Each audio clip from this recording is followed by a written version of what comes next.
Good morning, happy Friday. Welcome to Adam versus the Man. We made it again, another week of 2020 in the can.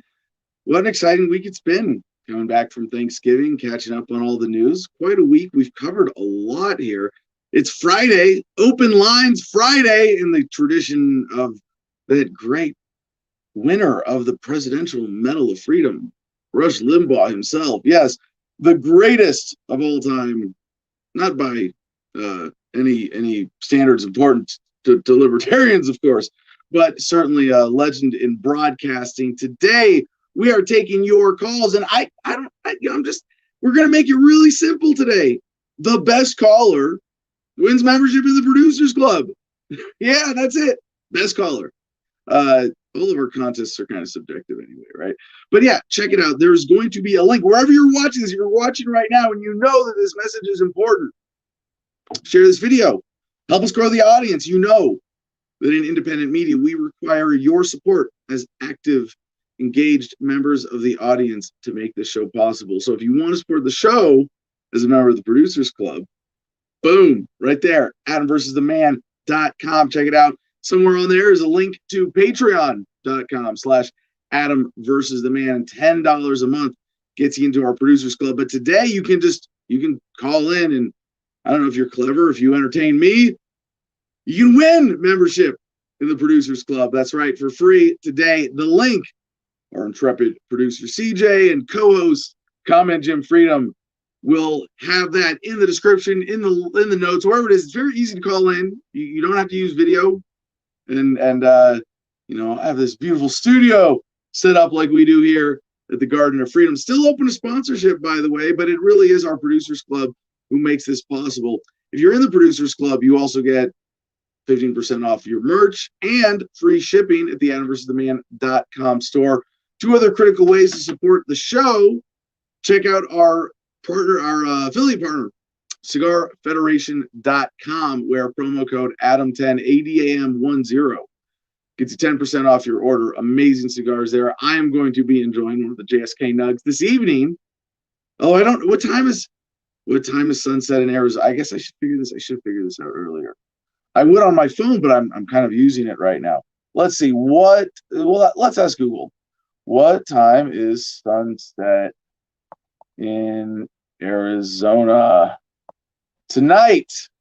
By the way, we have some cool stuff in the show. 5:20. Excuse me, 5:20. So 5 o'clock tonight. Man, that's early. Not much time between the end of the show and the start of Cigars and Sunset. It's going to be 5 o'clock tonight on Periscope, twitter.com/@AdamKokesh, or just Adam Kokesh in the URL. You can follow me there. Appreciate it. And just a fun, relaxed Friday conversation. Of course, the last thing we got to mention is makethemdebate.com. Fun way to make debates happen. But, CJ, I know you want me to get through all these promos and get to some fun callers and whatnot. Yeah, you can show me next to Joe Rogan there. But couple other things. We get some exciting projects in the works. One, Homefront Battle Buddies. We're bringing back that branding from Iraq Veterans Against the War to create a new veteran service organization for vets who want to seek treatment or community outside of official channels. There are a lot of reasons one might do that. If you're familiar with the show and my story, I have my reasons. Also, the Garden of Freedom. Check us out at the Garden of Freedom on Instagram. And the wonderful gallery there and all the stuff we got going on. So much more to get involved with. If you want to have anything I'm doing, email me, adam@thefreedomline.com. Let's get Comment Jim Freedom up here, see what's going on with the audience early on a Friday. That link that's going out, call in, be ready. Good morning, Jim. How you doing, brother? Good morning. How's it going? I've already sent the link. The link is out there, so copy and paste that link into your browser. Use headphones if possible. Audio only calls are acceptable if you're camera shy. James Toller today says, hello, everyone. He is our first commenter from Facebook.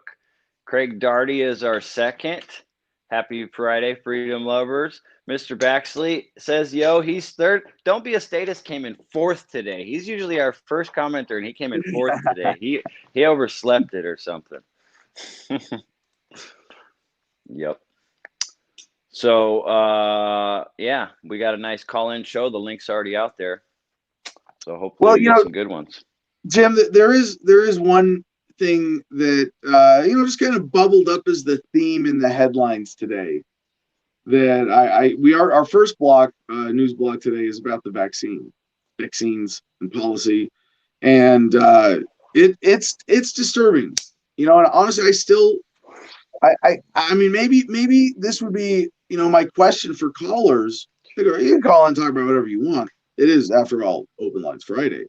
But where we go from this with positive or negative momentum, right? I thought we would be kind of coming to more of an end, a sort of conclusion of this whole thing. But it seems more persistent than I thought, and certainly than they would. Did I fall for that part of the mainstream narrative?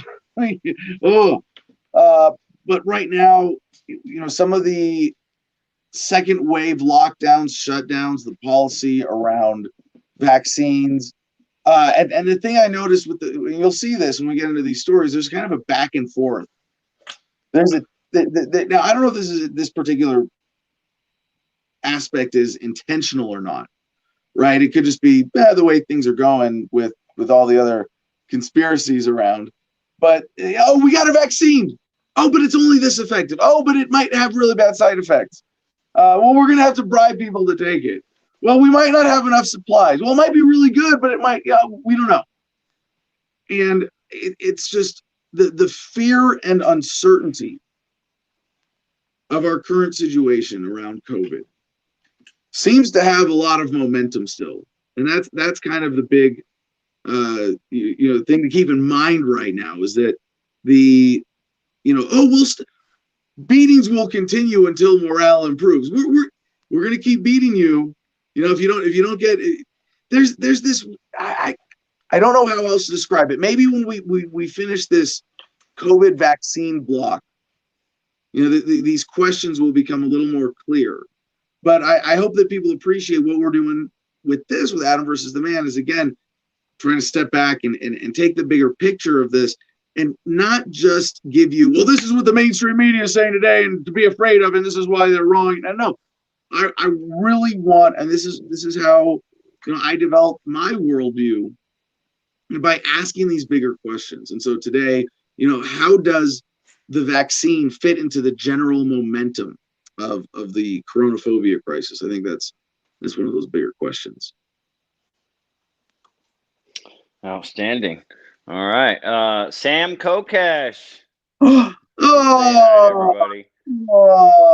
She misses everybody. She's hanging out and enjoying. Don't be a status says, I'm hitting the trolling hard these days. Hashtag troll army strong. Well, you gotta let me say already know that. To the Queen of Gardenia for joining us this morning. Beautiful to see you. Any comment before we jump into this first block? Any specific comments on this bigger topic?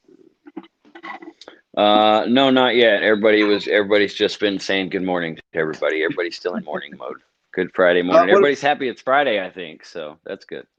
What a beautiful community we have here with Adam versus the Man. All right, let's jump right into it. CNBC.com. CNBC has this headline: would you be willing to get a COVID vaccine in exchange for a $1,500 stimulus check? How one bold proposal would work. Now, I mean, I could rant for hours on just the problems with this headline. It is, as the snowflakes would say, problematic. Would you be willing to get a COVID vaccine? Now, first of all, this question of are you willing to? Not like, is it the right thing? Is it right for your health? Is it effective? Is it safe?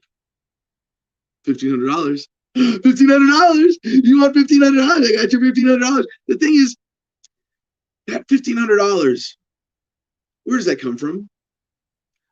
Mommy, where does money come from? And not enough people ask that question. It's an important thing for us as libertarians, that we are, unlike conservatives, liberals, and mainstream people of mainstream political persuasions, we are not in denial of the monetary system and what a racket the Federal Reserve is and the central banks and fiat currencies as a concept.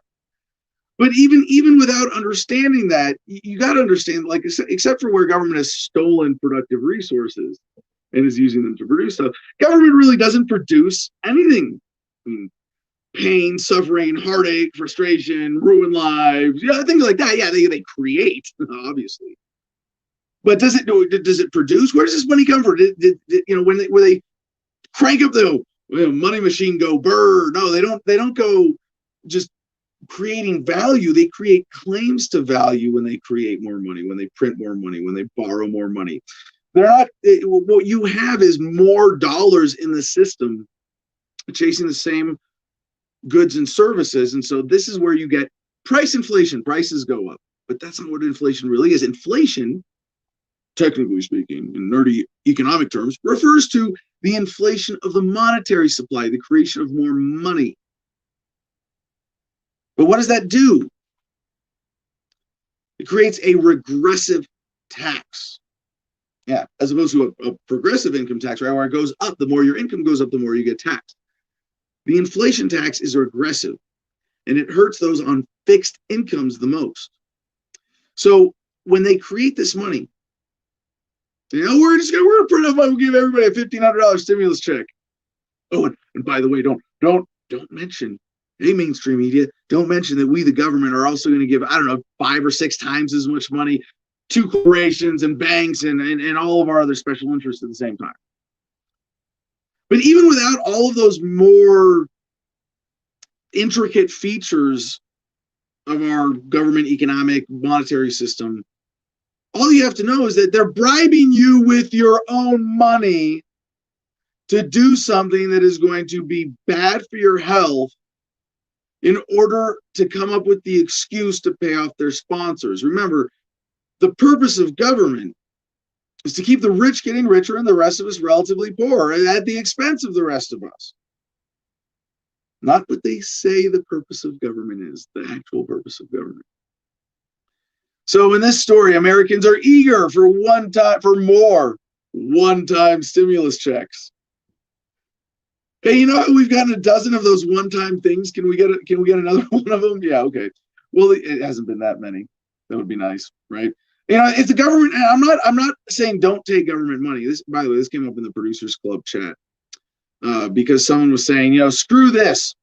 I'm not going to take any government money, and I appreciate the sort of inherent inclination to principle represented by that.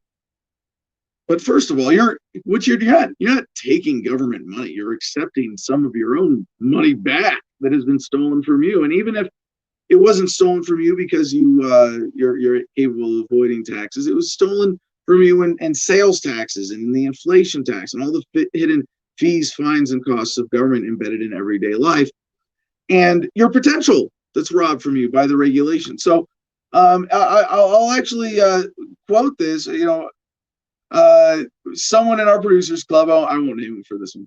I wouldn't take money from our government if they were giving it away for free. Fuck them. My response, wrong. You should take as much from government as you can up to the point where you are enabling or empowering them to take more. Any money you let them keep that they have to give you back to maintain credibility is money that they can use to hurt people.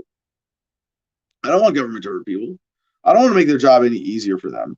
And if they have to give you more money back from what they have stolen from you in order to keep their system going, excuse me, take it. Take as much as you can. Again, the limit being, I'm not saying bribe politicians and make government worse or bigger or more vicious or empower them to take more money. But take what you can. So now one proposal from former Congressman John Delaney aims to help both sides by providing stimulus checks in exchange for getting vaccinated. The goal to reach a 75% vaccination rate faster, which could save both lives and the U.S. economy. And there's a big part of the story that we covered yesterday in terms of what the government is going to do to bully you into accepting these vaccines. And or vaccine. I don't know. Maybe there's going to be a single one that they come down and promote. But one of the stories we covered was Qantas Airlines, and you're not going to be able to fly if you haven't had the vaccine. You can't go into a government building now. Yeah, of course you can deny the vaccine. You can exempt yourself, sure, but we're not going to let you into these our special privileged spaces. And you say, well, Adam, Qantas it's an airline, that's a corporation, it's a private company. Well, in this age of fascism, the merging of corporations and the state, a corporation that exists only because, or exists at least as it is, only because, well, we can say it exists only because of government favors, corporatism, special privileges, and bailouts, and then is responsive to that government in a way that ignores basic economic principles because they would rather maintain those handouts and those advantages than serve their customers. Why do you think flying sucks? And you go, well, we're capable of better. Anytime you see something like that in society, where you go, whether it's the coronavirus response or how we do family law or the drug war or airlines or anything else that's like a major pain in the ass in your life. Yeah, well, what's government's role? It'll usually explain it. So to the vaccine, the dynamics that we're facing now are changing. TheHill.com, Pfizer chairman, we're not sure if someone can transmit virus after vaccination. Really? Is this walking back expectations? Pfizer chairman Albert Bourla told Dateline host Lester Holt that the pharmaceutical company was not certain if the vaccine prevented the coronavirus from being transmitted, saying, this is something that needs to be examined. Yeah. In the primetime special titled Race for a Vaccine, set to air Thursday, Holt questioned Bourla and other individuals involved in the development and distribution. In November, Pfizer announced its vaccine candidate had been shown to be more than 90% effective at preventing COVID-19 and has applied for emergency use authorization from the FDA. So when you see this, like, well, are you able to so this is the question directly. In a list of interview highlights released before the special, Holt asked Bourla, quote, even though I've had the protection, am I still able to transmit it to other people? And Bourla responded, I think this is something that needs to be examined. We are not certain about that right now with what we know. One of the bigger just backdrop points I would have to remind you of about Corona is that one of those, what are we capable of? What are we actually accomplishing and why? We're accomplishing far less than we are capable of when it comes to the scientific understanding of this virus. We have so much data that is not being collated, analyzed properly, shared freely because of government interference with the free flow of that information. So one of the things, immunity, does this work like a normal virus?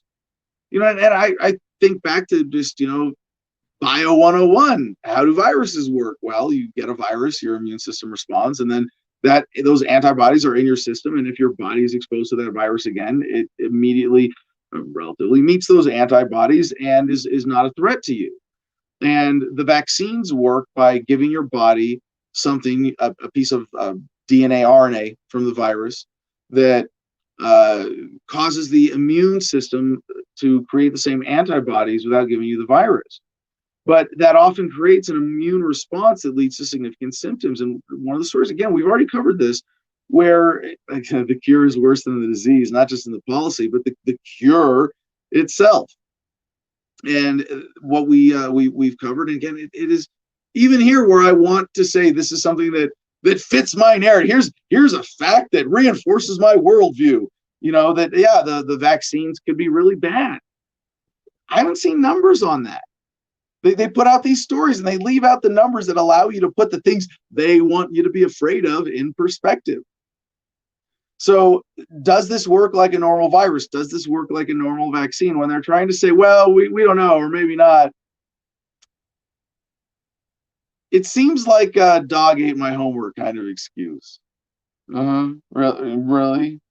But that doesn't even, dog ate my homework doesn't even cover it, because we're not talking about some child who wanted to play video games and fuck off with their schoolwork. No, we're talking about criminals in American industries and politics who have no problem lying, hiding information. We didn't figure that out yet. That made us another $10 million. Oh, whoops. Yeah. Okay. So next headline is from the Daily Mail, because I gotta point out just how with the vaccines and the threats and the headlines today, a lot of them are new record set, deaths and hospitalizations highest ever, and you go, one of them was deaths set record again, and it's that again part that you go, well, if there's something that's just sort of like trending up, and by the way, one of the ways they count the statistics in deception here is kind of guarantees that it always goes up, where they count like cumulative cases. It's just guaranteed. They're just counting over time, like it's set up, it can't go down. It can only get to level. But when there's a trend like that, and instead of going trend continues, you go sets record again. Journalistic credibility going down. But the effect of that propaganda is that it makes it easier for governments to bully people into compliance with vague threats of fines and shutdowns and businesses raided. And yeah, I mean, those stories, it's almost like they're getting old. But this headline from the Daily Mail: California to be locked down for 3 weeks. Governor Gavin Newsom, the guy who went to a dinner before Thanksgiving and a defiance of his own orders. I mean, one of the biggest hypocrites in the country right now. Governor Gavin Newsom announces stay-at-home order for regions where ICU capacity falls below 15%, with most areas closing within days in the entire state by the end of the month. Part of what they're doing with this is really messing with the healthcare system. And I mean that not by like, hey, the virus is, because it would be a strain, possibly. But when the government comes in and says, nah, you can't do any elective procedures, never mind that your facility is dependent on that money. Never mind that not getting those procedures in a lot of cases is going to aggravate pre-existing conditions and chronic health issues that those patients are experiencing. And now those non-emergency situations become emergency situations. And then they want to dangle this threat. Oh, if you don't comply, we're going to take away your health care. How can they even say that? Now, they don't say it like that, right? That's the hidden message. That's the implication. If you don't do what we say, well, the ICUs, the intensive care units, are going to be overwhelmed, and you're not going to be able to get treatment. Never mind hashtag film your hospital that exposes how most of this is nonsense. They've put a chokehold on our healthcare right now, and it is just access to hospitals. We should all be seriously concerned with this, going, yeah, there is a real threat here. And it's not the virus. It's our incompetent and or criminal leaders in government. California Governor Gavin Newsom announced the new regional stay-at-home order Thursday will apply to any of California's 5 regions where available ICU capacity drops below 15%. Now, just maybe in California, a little more socialism isn't even noticeable, another drop in the bucket. But I do have to point out the nonviolent capitalist free market alternative here to the violent government policy that we see before us, and the obvious destructive impact of that. So again, ICU capacity drops below 15%. I don't even have to deconstruct that phrase and understand it to say, well, why is the government jumping in, and instead of with health experts in their field determining policy, trying to determine in a blanket way across the board by government intervention? Why? I mean, there's a lot of reasons: busybody exploitation, serving the needs of their sponsors, special interests, et cetera, et cetera. But if we didn't have government determining this, you would have a natural balance struck in terms of how those resources are distributed and how that risk is managed by these healthcare facilities, by hospitals. And you wouldn't see government go, well, if it's 15% now, you have to do this. Really?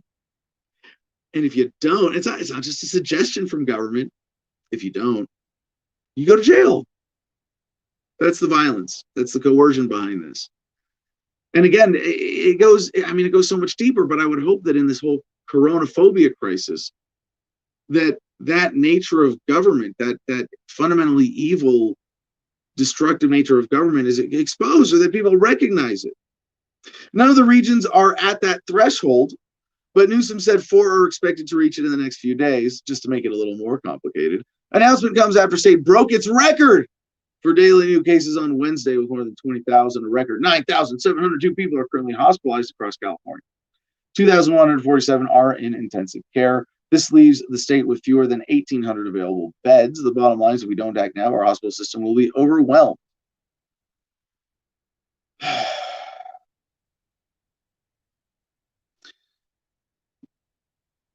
Government has failed, so we need more government. I think that's sufficient for wrapping that story. Our next one, this gets to back to the vaccine. WSJ.com, Wall Street Journal, Pfizer slashed its original COVID-19 vaccine rollout target after supply chain obstacles. And again, this is a we'll take your healthcare away sort of veiled threat behind all of this. Well, we might, if you don't comply, if you don't support your government enough, we might not be able to give you this magical vaccine that's going to make all of this go away. Pharma giant expects to ship half the doses it had originally planned after finding raw materials in early production didn't meet its standards. Oh, see what's baked into this? We are so good. We are so safe.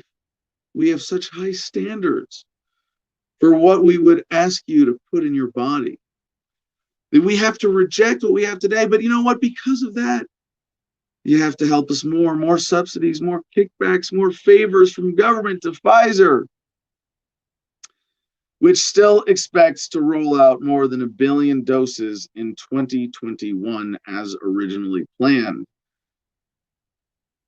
They don't have to make sure it's safe or effective or that people want it. No, as long as government will force it on people, that's enough for Pfizer. Now, one last story, I suppose, a couple here that really we have to include in today's Corona block. And they are related in many ways to this issue of the vaccine coming and going, or coming and surging and pulling back, and who knows how effective or safe or available it's going to be. CNBC, employment growth slows sharply in November amid coronavirus surge. And there are all these numbers that are obviously manipulated. Non-farm payrolls increased by 245,000 in November, down from 610,000 in October. Total below the Wall Street estimate of 440,000. Unemployment decreased to 6.7%, meeting expectations. But that unemployment number, that's bullshit. We've covered this before, right? That this is people currently seeking employment, that you fall off the rolls and are no longer counted if you give up. There are a lot of people who have given up recently. Now, if you want to get morbid on giving up, the Washington Examiner has this headline: California 11-year-old kills himself during virtual class on Zoom as health experts warn depression is increasing amid lockdowns. And we covered yesterday, I'm going to repeat this until we get better numbers, because this is our sort of leading data point of the cure being worse than the disease. From Japan, the headline yesterday was that more people died in 1 month from suicide than corona over the last 10 months.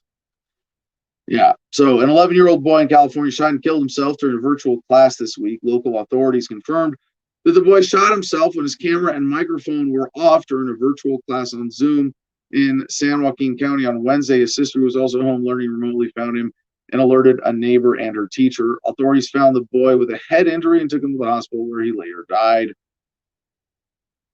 Now, I'm not here to, make this a sensationalist point, because if you see this in isolation, and why is the mainstream media giving us this story? Oh, well, we need more power for government to prevent this.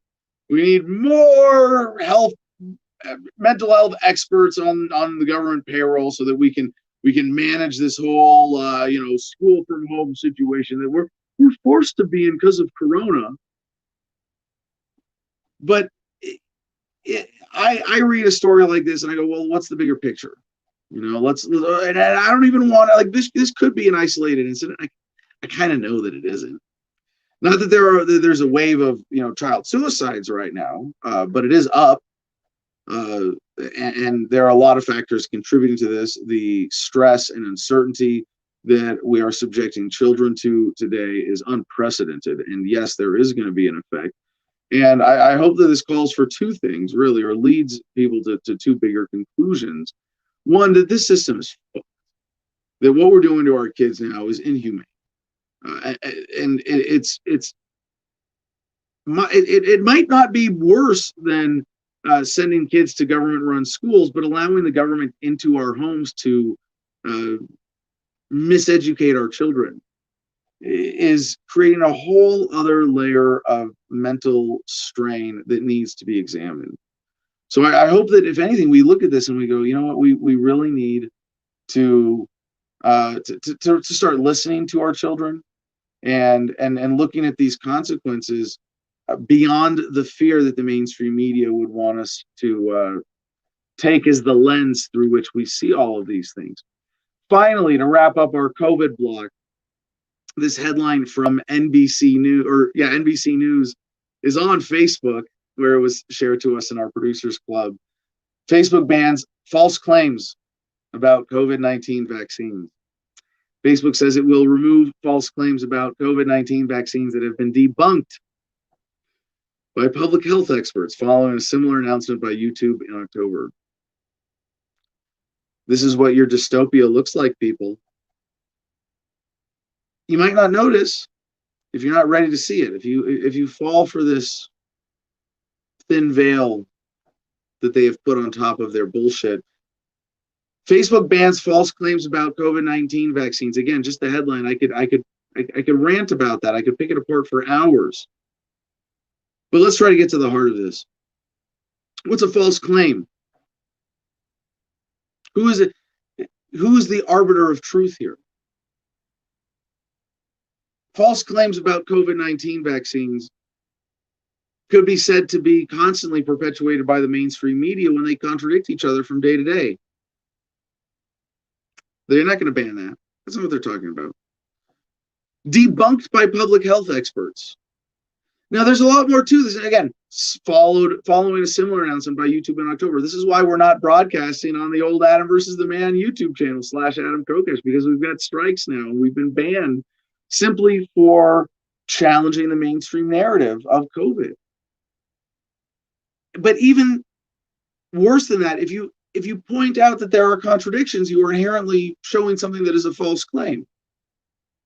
Which public health experts? Remember, YouTube's policy was World Health, or if anything that challenges or questions the efficacy of the World Health Organization or local health authorities. Local health authorities are constantly changing their positions on what is an appropriate response. It's a patchwork of policy across the United States, let alone the entire world. But you're just what this is really saying here. You can't question the authorities. You can't challenge the authorities unless you are one. We go, oh yeah, you're special. You're approved. Freedom of speech for thee, but not for the rest of the peons. And there is a sharp increase in statism that we've experienced around Corona, and behind that, a sharp increase in fear of a lot of things, but mostly, of course, a virus that we should not be afraid of. Again, a virus that we should not be afraid of, that we should not allow to be used to manipulate us through fear into supporting these policies blindly. And it seems like what they're doing now is throwing sand in your eyes. Oh no, you can't even see what's going on. Close your eyes and just listen to the experts. Well, I think in times like this, it's all the more important that we think for ourselves, that we educate ourselves, that we read between the lines, that we be careful about who we trust. And you can't trust anybody who is deliberately hiding information from you that you deserve, that is being hidden from you in order to take advantage of you. I hope we can face up to that. I hope we learn from this crisis. I hope America comes out stronger with more positive momentum, but it's only going to happen if we are able to get past this smokescreen, stay grounded in reality, and ensure that we, the people, are the ones, as opposed to the authorities, the establishment, writing the history of COVID, so that we don't forget all of the crimes, lies, misdirections, and all the other criminality of the last year around COVID. All right, let's see what that's it for COVID headlines. Yeah, we got it out of the way. After we get to some callers and some comments, we had some good news. We had some fun technology stuff. Lab grown chicken burgers. Yeah, that's a thing. Jim, what do we got for comments so far? I mean, that's the big. We got a few political things. We got some scary police states. No. Get that off the screen. We're not trying to get into that. I'm just teasing ahead. I'm back to my radio roots here, as we're watching the format with Adam versus the Man. Jim, what do you got? How's it going? Well, let's see. Loki 209 is going to be, he said, I'm just going to smoke a fat joint and watch everyone else get vaccinated. That's pretty close to what I'll be doing, probably, just watching. Yeah. My question to everybody is going to be, like, the people that get vaccinated, it's always been my question. If your vaccination makes you safe, why do you care what I do? Why do you care about everybody else? Why do you care what I do? Why do I need to show that I've been vaccinated and I'm safe? What do you care if I'm safe or not? If your vaccination made you safe. And if your vaccination didn't make you safe, go home and think about that. well, Jim, it sort of made us safe. I mean, it's only 90% effective. And so help me with that other 10% by you getting the vaccine too. You see, there's this uncertainty and this bullshit that they can work to that narrative by every angle, where if you don't jump in, if you don't sacrifice your health for the herd, you're the asshole. Okay. I'd rather not lower my own 99.97% immunity for a 90%. So, yeah, I know other people like living dangerously, but I'll play this one safe.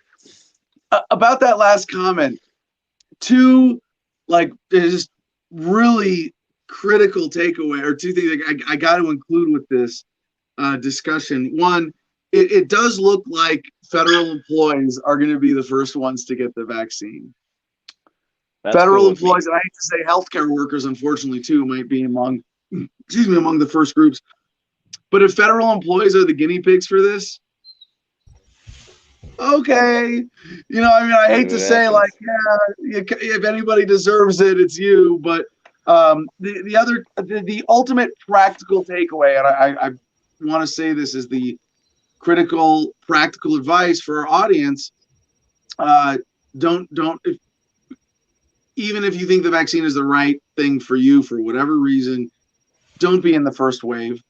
There's no urgency to this. We don't know the consequences. We don't know the long-term health impacts of the vaccine, and you might be exposing yourself to a risk unnecessarily with this.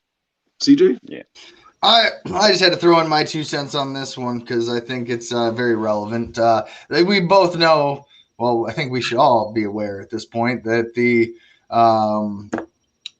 government's going to use the military as its guinea pig for COVID. They're just going to say, hey, you want to sign up to go to boot camp? Guess what? You're going to get the COVID vaccination, and they're going to stick you in platoons, and they're going to do experiments on you and have fun with that. So, there will, it's a real thing. So I think that they already know. I'll also suggest this. I'll also suggest that at least some with the federal employees that are going to be getting the vaccination first, I'll bet you there's some of them. I wouldn't be surprised, I'll say, if they didn't just take saline shots and say, hey, I'm vaccinated. You should too. You know what I mean? Because they know better and they want us to do it, not, them. They constantly, they know the real truth. They know it's not an actual threat. That's why they're not following their own rules and everything. They know the vaccine's not even necessary. They're probably not going to take it. They want to put up the show, though, So they'll put a needle in their arm with some water and say, "You too." Hashtag you too. Which leads me to, I think, an interesting prediction here that if the vaccine policy direction continues where it's going, at some point there's going to be a market for fake vaccine certifications, or you go into a room and the doc, like, what if it gets so bad that the doc, and this is going to really confuse things. You go into the room and the doctor said, "Do you want me to put this needle in your arm or squirt it onto the floor?" And I'm going to say, "Put it on the floor. Give me that certificate." That'd be interesting. If I hear doctors are starting to do that, I may selectively choose to try to visit that doctor and see what happens.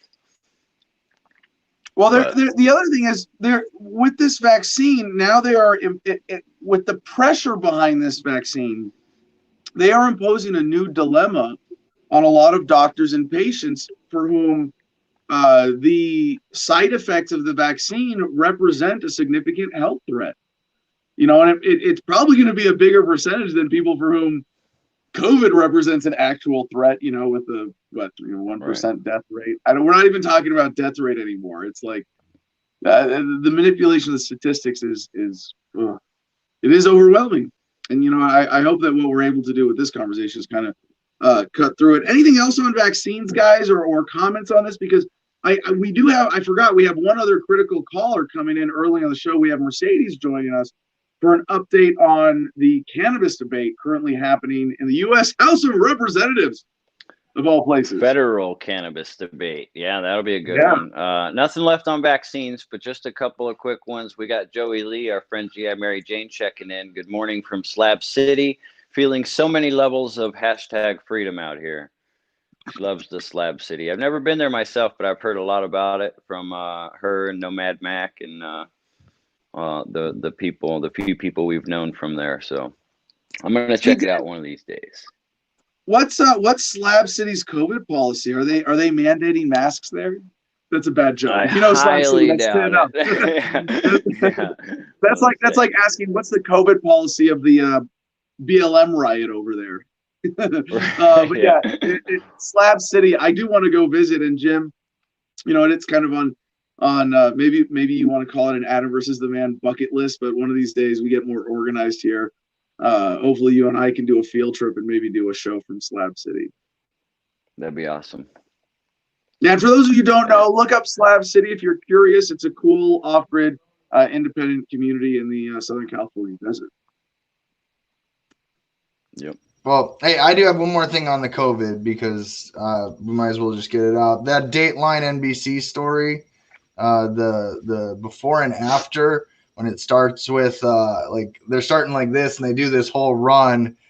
I mean, if you listen to the music in this, I'm not going to play it, but it's pretty like heartbreaking and tragic. And Lester Holt is like all deep and somber. Yeah. They do the before and then the after, and it makes you go like, well, I mean, this is the imagery that they're projecting. This is what they're creating. This is, I mean, the definition of government-run healthcare. I mean, this is the government saying your town's shut down if your ICU is at 15% or higher. Like this is socialism, if not straight up communism. Like America will never be a socialist country. We'll skip that and go right to communism. Like, but CJ, a socialized medicine. Everybody get inside. Trump said America will never be a socialist country. Yeah. Fucking whatever. But anyways, I'd rather talk about a chicken burger.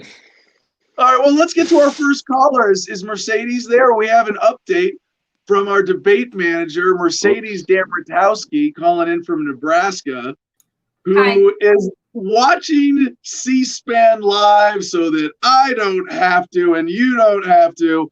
But according to Mercedes, I enjoy this. I am in such a good mood. Because I enjoy when they're in session because then I get to watch what they're doing. And then I know first, I'm at the top of the news if I'm watching them live. So you're hearing it from me. I shared this. I got on C-SPAN this morning because I'm like, they're back in session right now because of COVID, and they're doing all these things. So I'm gonna check the old C-SPAN, see what's live today, and they're like marijuana. Yeah, what is the U.S. House up to today? Here we go. Okay, so it's a federal decriminalization of marijuana, and it expunges nonviolent records and regulates and taxes cannabis sales. So it started earlier this morning, like bright and early, because I'm in Central Standard Time Zone. I get up at like before the sun, whenever that is. So they've been doing it all day. They've been debating. There were some really good debates for it because, marijuana laws are historically racist. As a Mexican woman, let me tell you how the marijuana laws and drug laws and the drug wars have personally affected me because they have an excuse to make us criminals through prohibition. It's multi-generational. So this bill, the arguments for it were just normal arguments of why this is evil. And in the bill, there's a lot of criminal justice kind of reform and just little ins and outs. I haven't had a chance to even look at the bill because I didn't know it existed. Because I knew since the UN had decided to decriminalize it that something was going to happen. I just didn't know what. So the arguments against Arizona, you got some senators or representatives. Yes, that's very appropriate right now. So Arizona, Adam, you have some representatives in your area that are just very anti-pot. They're just super like weed is bad, grr. It makes people violent. We just went recreational. And that's what another senator said. You and your district, Madam Representative, I'm not going to say. I can't remember her name anyway. It's all on my Facebook. I was live streaming. I'm like, this is what's going on right now. This is juicy. She's like, what did she say? She wanted to keep it illegal, and bow tie guy is what I call him. His bow tie was Vermin Supreme. I'm sorry, but you have some competition because his bow tie was fly. Sorry.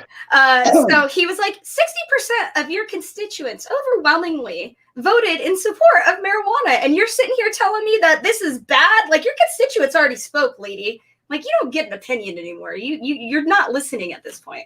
And it was very heartening to see elected officials actually saying, y'all are racist. Actually say y'all are racist. And this is a racist law. And we got to change it for our people.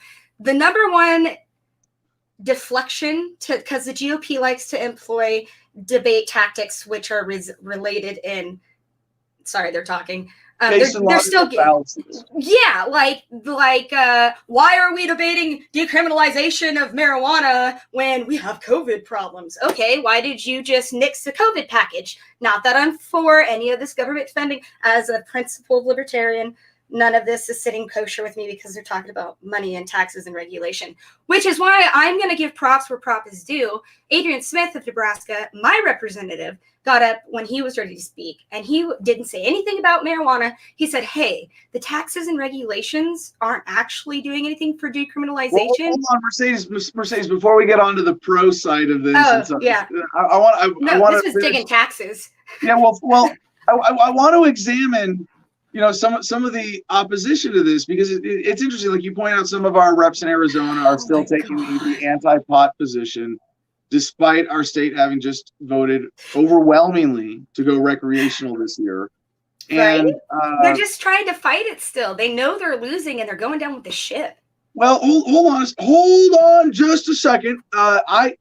There are some representatives out there, and there is a significant part of America that actually still believes in the drug war. It's a minority, but considering that the party system that we have works to pre-select people who are inherently on board with a agenda, coronavirus statist authoritarian narrative. And that's what it was. It was weird. The Democrats are presenting libertarian arguments, and their GOP are the statists, we want more government arguments. And it's hold very on, weird to watch. Mercedes, I want to ask you a slightly more pointed question about these representatives who are taking the pro-prohibition, the anti-cannabis position in this debate.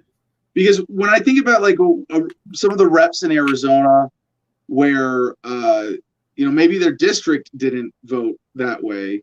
Maybe it did, but when a politician takes a stand against something that their constituents want like this, it's because they believe, this is the crude political calculus, is if I take this anti-cannabis position, I am going to get enough money in campaign contributions from those who have an interest in this policy.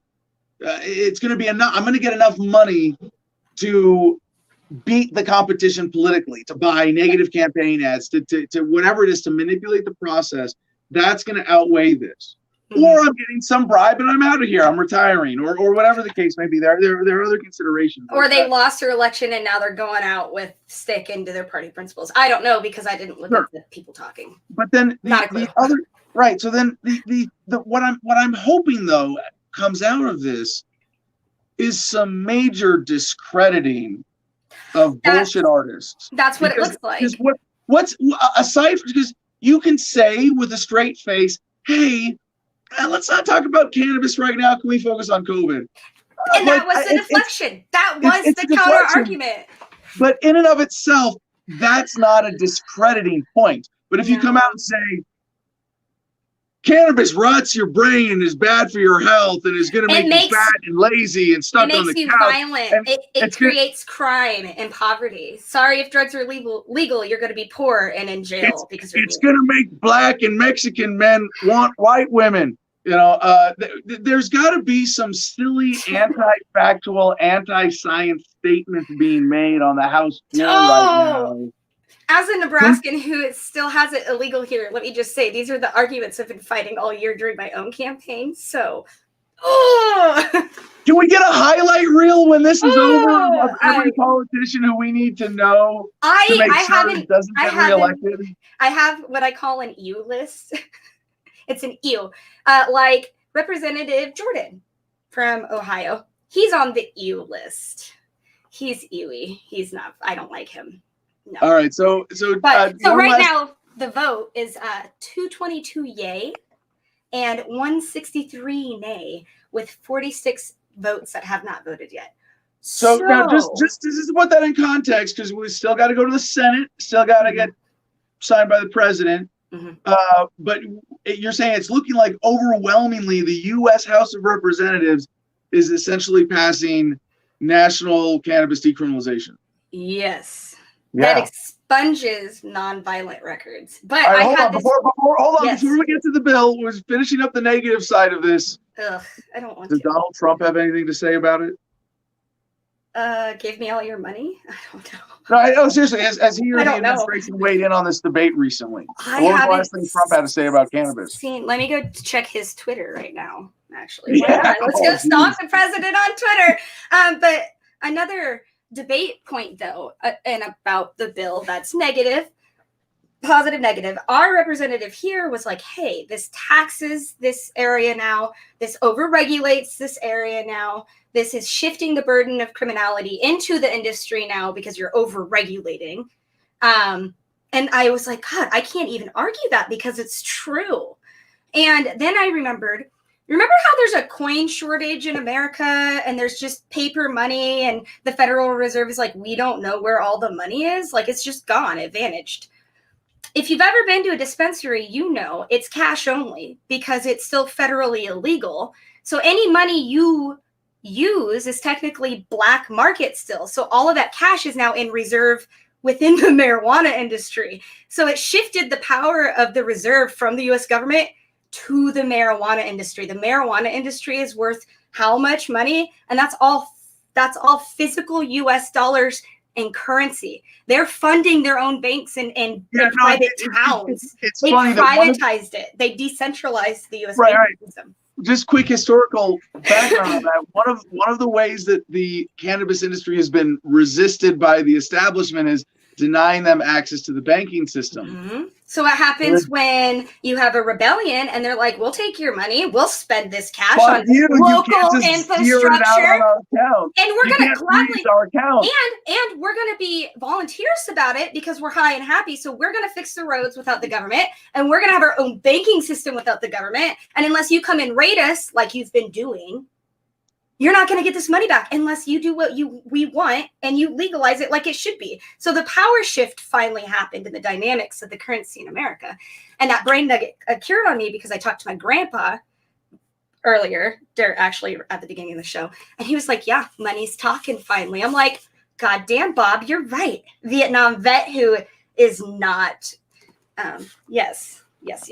I actually smoked weed with my grandparents once, full stop. It was the greatest moment of my life. I didn't know Grandpa would even smoke weed.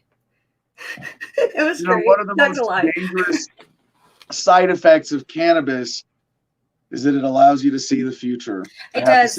I predicted a lot of this. I think it's very vindicating. Yep. It's almost like we're not crazy. The people on drugs are winning the war on drugs. It's a good Friday. I should say, and I want to point this out as long as I'm, smoking pot on the air and we're celebrating this, to just my bigger perspective on drugs in general is not that I am pro-drug or anti-drug. I'm 100% against any kind of coercion as a libertarian, so anti-violence, anti-prohibition. But what I am for is conscientious drug use.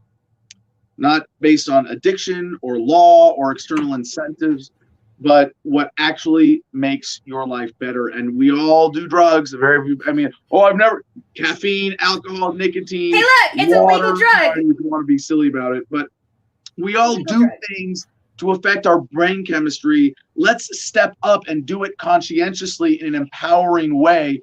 And this is so exciting as a time to be alive, where the human experience is accelerating. Yep. And understanding of our brains and how to manipulate them and improve them and use them better is a really exciting part of this. And in a way, cannabis is kind of like old school already, when you have like DMT vape pens and, where this is going. And just to jump ahead real quick for a crazy sidebar, Adam's sci-fi indulgence, because this is sci-fi becoming reality. You're going to have, you might have a device on your body attached to your skin, maybe a little, square that, maintains your ideal body chemistry and is continuously 3D printing a stream of the exact vitamins and nutrients and drugs that you need into your system that you can dial in however you want. Like, that's where this is going. And in that sense, a little bong and some flour is really pretty old school and silly to oppose in this brave new world. I say that in a positive way here on the horizon. But for it to be not that dystopia, we have to have these critical moments of progress and keep celebrating and pushing. So Mercedes, to the positive here and to the narrative of this legislation first, what is the legislation exactly? I'm not sure. I haven't found the bill yet. It's HR 3884.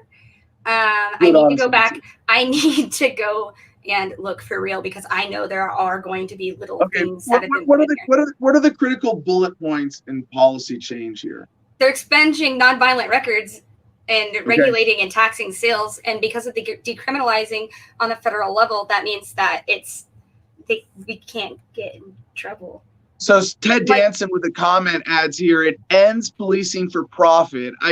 The big caveat there, no, it doesn't. No, it ends policing for profit around cannabis in certain ways. Yes. Policing for profit is a much bigger racket than this. But unlawful searches and seizures and civil assets. They can't say it smells like pot, I'm going to search your car and destroy it. They have no probable cause now. It takes away that probable cause. Now, there may still be states after this that have cannabis laws on the books where it would be enforced. Yeah.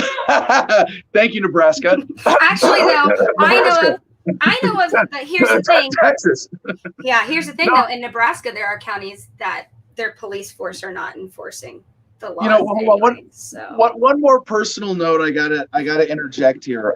Aside from, as you all know, how exciting this is for the potential for the veterans community. And they use veterans as an argument. They're like, do you know how good this is for the veterans? You use them and you destroy them. And then you're like, fuck you guys. You have to take pills and be addicted. That was the argument. And I'm like, oh, right. Yes. Use us as a battering ram against those irrational people, statists who need that appeal to authority. Well, the troops want it. Okay, fine. Speaking of, well, hold on, Mercedes. Before we move on, I have to share this one other personal note. A lot of people know. I know you know my part of my backstory. You know, the day I announced my presidential campaign in the last cycle, I got pulled over twice in an hour, arrested, searched illegally, ended up in jail for.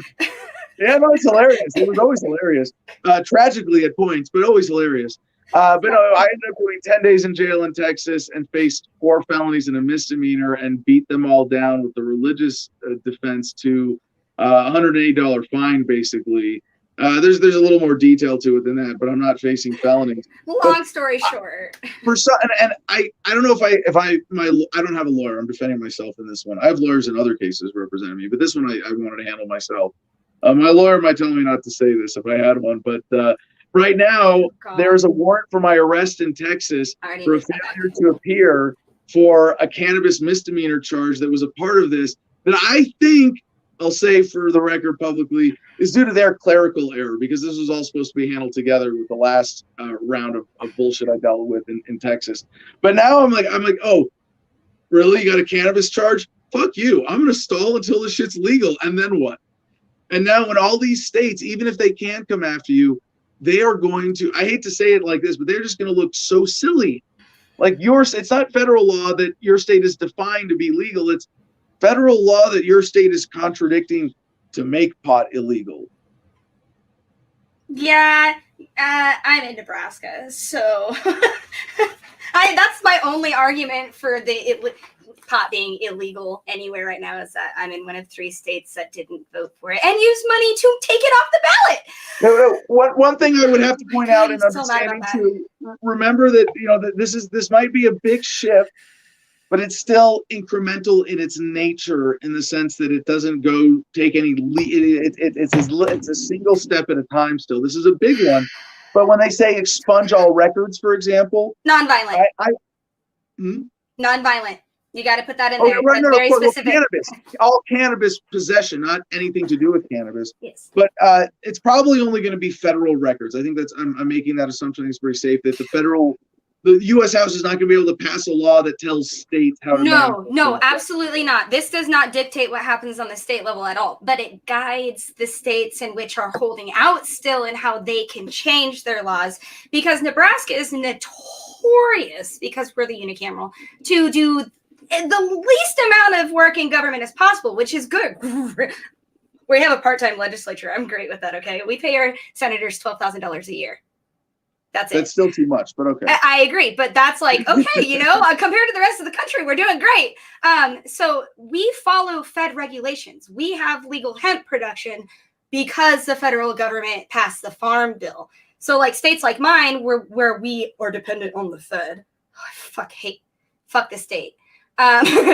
This is great for me. This is great for me, because the only reason why we didn't get to vote on marijuana legalization is because money here spoke and outweighed our opinion, because legal laws and bullshit, government. That's all it is. It's the government's fault. And so this is great for me. I like this. I'm very happy. This is a great Friday. It's a great way to end the week. I'm here for it. I'm here for it. And it's 227 to 164 with 40 votes left. All right. So, with one independent. Who is the independent? Amash? Is it Amash? Are they listing him as a libertarian or an independent? It says independent. So if he's the only non-Democrat or Republican, then it's him, right? And fuck them for writing libertarian out of the record, if that's what they're doing. That was my first thought when I saw the one. I'm like, it's Justin Amash, and they didn't give him his political party name. That is censorship in lifetime to political elected officials. They did it to Laura Epke, and they did it to Justin Amash. Yeah. Well, I used to put more time into following the nonsense. I wouldn't be surprised if someone goes, oh no, we have an independent member from this whatever, but I don't know of any. So probably they're yeah, just suppressing libertarianism again, no big deal. While they move policy radically in our direction. So Mercedes, just to wrap this up, where is it going with the Senate vote that would come after this? Yeah, timing wise, goes through the House and then the Senate, and that's how bills are made. Well, right. No, I assume it would still pass there, although maybe with a narrower margin, and that it would go to the question then is, would it go to Trump or Biden? Well, it has to be signed into law by the president, so whoever's sworn in at that time gets to sign it into law or veto it. So then it'll have to go back and be overturned by 2/3 majority. Right. So first of all, do you have any sense of the timing? No, when this would get through the Senate? Considering that today's debate went fairly well and that this vote's going fairly quickly, no, I have no idea. It's Friday, and they did say no matter how long it takes, whether we're defunded or not, we're not leaving here until we do the things we need to do. So I don't know. I don't know what's going to happen. We'll find out, and I'll let you know. Right. No, that's fair. And I don't think any analyst could say for certain about the timing of this, because it is a big bill with major economic implications. A lot of special interests have their tentacles, reaching out to members of Congress and Senate. Well, right now, there's I would have to assume there's a huge effort to lobby senators to defeat this. Now, what do you, if this goes through quickly, it could, Congress, if they want, can get this to the Senate today, and the Senate can vote on it tomorrow.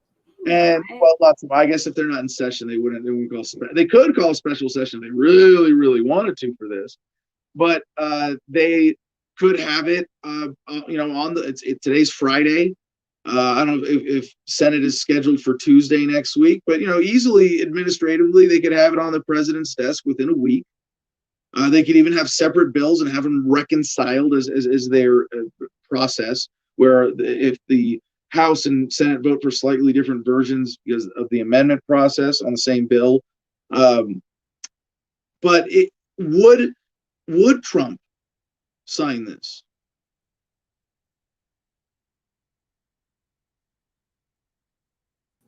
Maybe. Probably. He likes weed, right?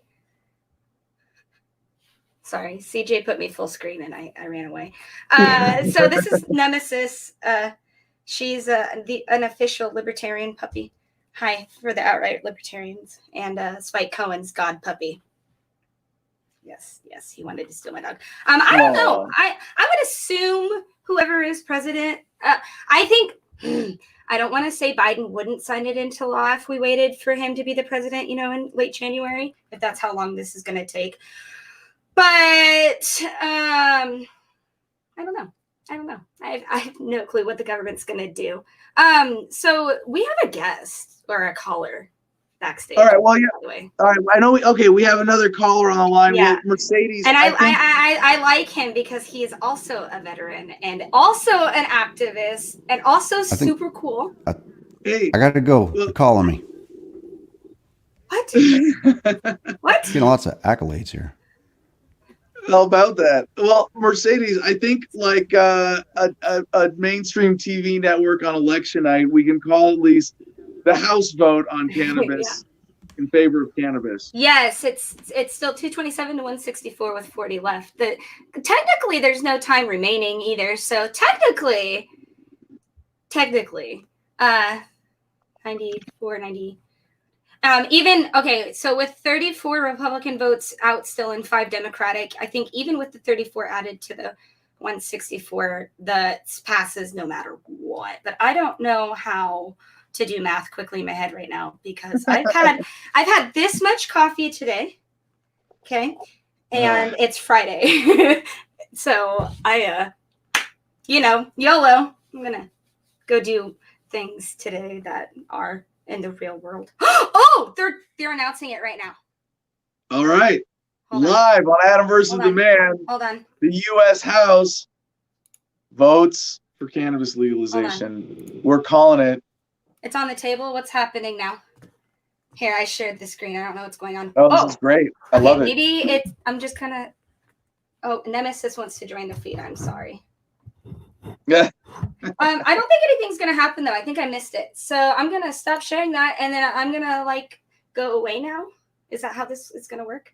Sure. Thank you so much for joining us, Mercedes. You're welcome. Our virtual DC correspondent, Mercedes Damertowski. From Nebraska. From Nebraska. The middle of nowhere. Crane capital of the world. Yes, and for sharing this historic moment with us. Is Cash back on the line? All right. Welcome back, brother. You got something you've been following us? Oh, of course. Yeah, I caught the last little bit of that. We were talking about the House floor vote, right, for cannabis legalization. That's a big deal. Or as Biden would say, a big fucking deal. That's a big deal. A big fucking deal, man. You're a big fucking deal. So what's on your mind this morning, brother? Well, you know what? I was actually, I was kind of tuned in. We were talking about what was happening down there in Georgia, and I was watching one of the video clips of them showing there at the where they were counting these ballots, where volunteer there, I believe, had placed this long table there out in the middle. She placed it there, and then I guess at some point proceeded to place briefcases, which apparently contained ballots, underneath this table. But at some point in time in all of this, there's apparently a large sewage leak, and so they tell people they have to vacate the building, but the only ones who vacate, that they make leave, are Republican poll watchers. And then they proceed, after they get them out of there, they proceed to pull out suitcases of what apparently are suitcases filled with ballots. And so I was just really discussing that if this in fact is on video in one place, in one single location, we happen to get this on camera, knowing what I know about human beings, it's highly unlikely that this is an isolated incident. And more than likely, there's a lot more of this. And I think that as a nation, the only way to ensure that we have a fair election is we need a do-over. But I think that we need a do-over with every candidate that was on the ballot being in televised debates. That's what I think. I think we need to go back to that day, televised debates, get every candidate that was on the ballot into the televised debates. And I think that they should all, and maybe do a process of elimination, and we should hold a brand spanking new election. I think we should start over. Well, Cash, I want to examine a lot of what you just said here. And it sounded at first like you were kind of getting caught up in this, well, the Democrats are stealing it for Biden from Trump. You're not trying to feed into that narrative, are you? No, I wasn't, because we don't know. I don't know enough about it. I don't know who those people were. I don't know, were they hired? Were they volunteers? I don't know enough about it. What I'm saying is that I think we have a responsibility to the American people to ensure the integrity of the voting process.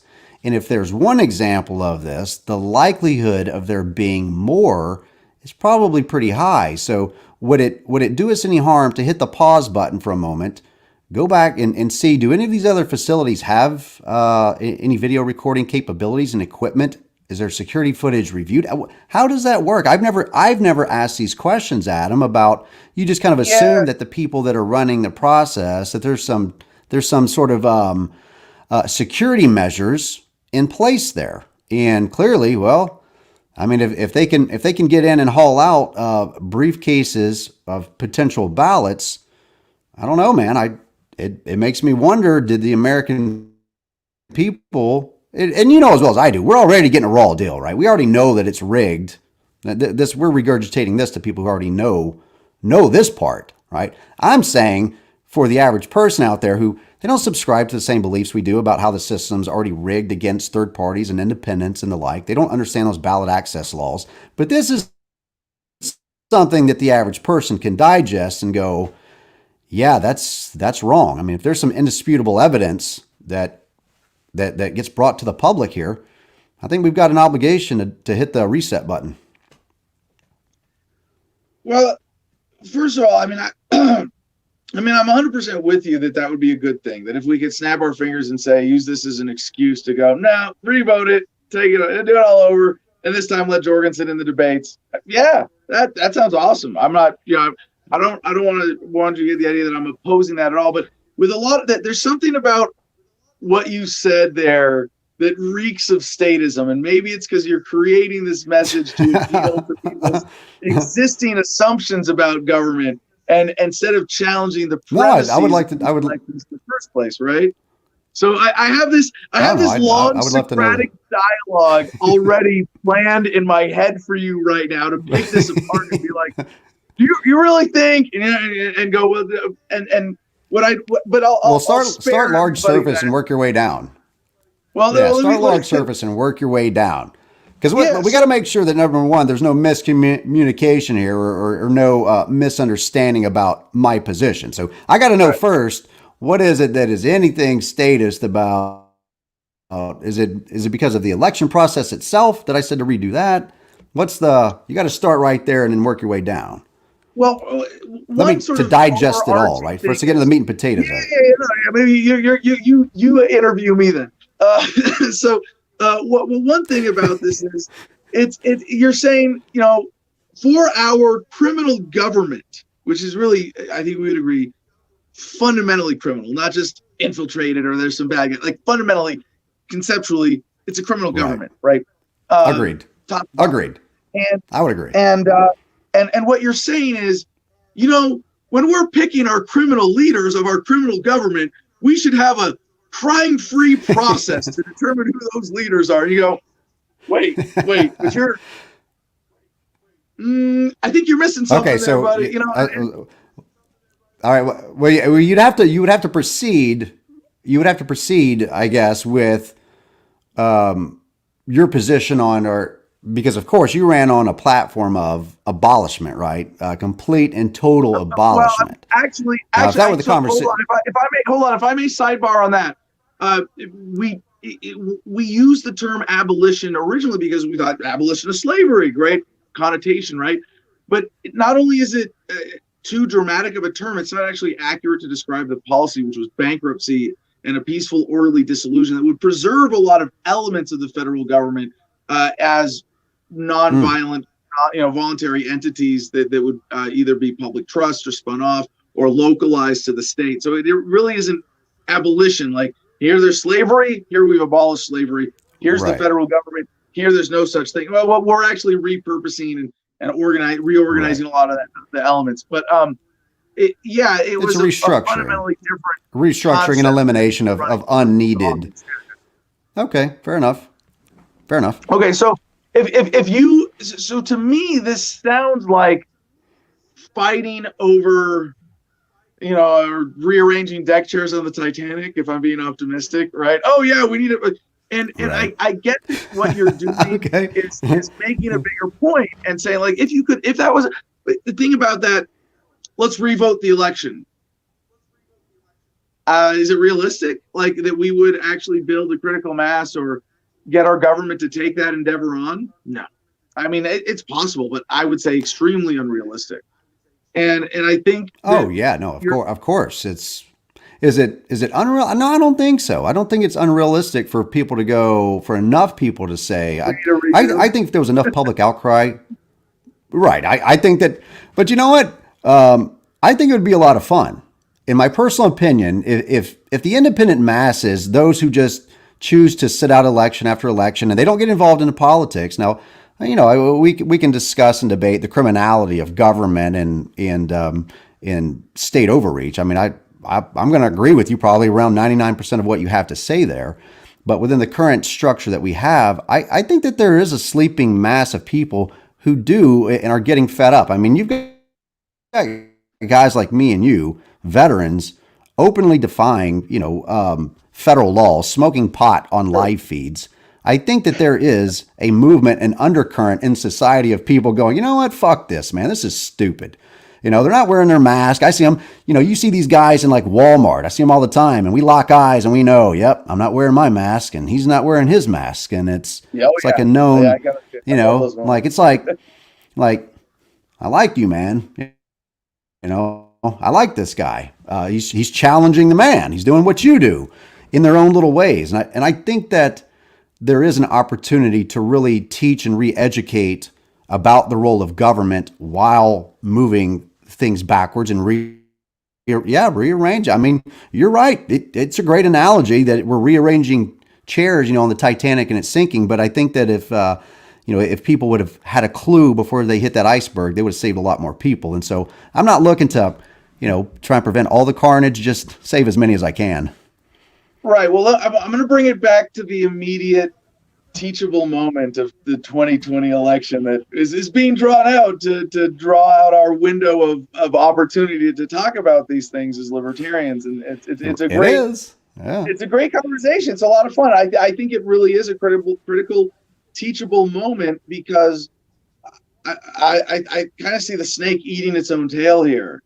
And Trump is a significant destabilizing force, but not because of him, just where we are with historical momentum. As you know, the Roman Empire followed in arcs, so does the United States federal government. And when I hear people complaining about election fraud this year, it's the losers, right? And when I hear Democrats and Republicans going, true, they cheated. True. Well, they're both correct. And this is a normal thing. This goes back to, even in the modern era of politics and contested presidential elections. Hello, Bush Gore 2000, hanging chads. My friend Roger Stone and the Brooks Brothers riot in Florida. If you don't, to the audience, if you don't know those historical points, look them up, educate yourself, get the important background here. But do I care if it's Trump or Biden as a libertarian? No. Like what I care about is the larger changing of the paradigm. And so I don't want to use this election dispute that we're in now, or I think coming to the end of, it seems, as like, that's why we need to tinker with the system so it's more fair. Because in and of itself, that message reinforces the premises that, you know, if not that it's a good thing that we have a criminal government with criminal leadership, but that we at least accept it and that we should fight over the minutia of it rather than, you know, strike the root, attack it fundamentally in its illogical, unethical premises of forcing the will of leaders on people, violating the non-aggression principle. So when I look at this, I want to ask the bigger question: how can we use this to show the American people that this is a dishonest system that you should have no faith in whatsoever? And that you are degraded into this kind of political bickering and polarization, fighting over what flavor of statism is going to be forced on your fellow citizens whose freedom you should respect instead of taking this approach. And so then I go back to your original question, and my ultimate point is, who gives a fuck about 5 briefcases of ballots in Georgia? That's probably just more status theatrics. Well, it goes back to kind of the question you asked there of, you know, do we use this opportunity for that teaching moment, right? And where does a lot of this teaching moment unfold? Well, it occurs on a public stage with the education of what, I don't know. So when you start, you know, discussing statism or we discuss authoritarianism, many people are lost as you use terms like this. They don't know. And so they have to hear the idea behind those terms, right? What does a less authoritarian government, a more moral government look like? One that is not dictating how people live their lives.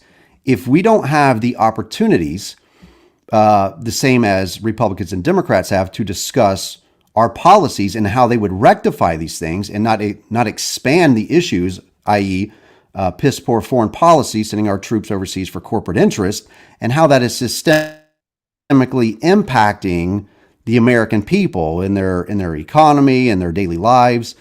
It's having those discussions. And so while you would be against, you know, say, revisiting this and having a revote, I would be all for it, especially if we can have the opportunity to get other candidates. You could even take top 5. I mean, there's certain things that the American people, we could go back and forth on as a nation on what's the best route to take.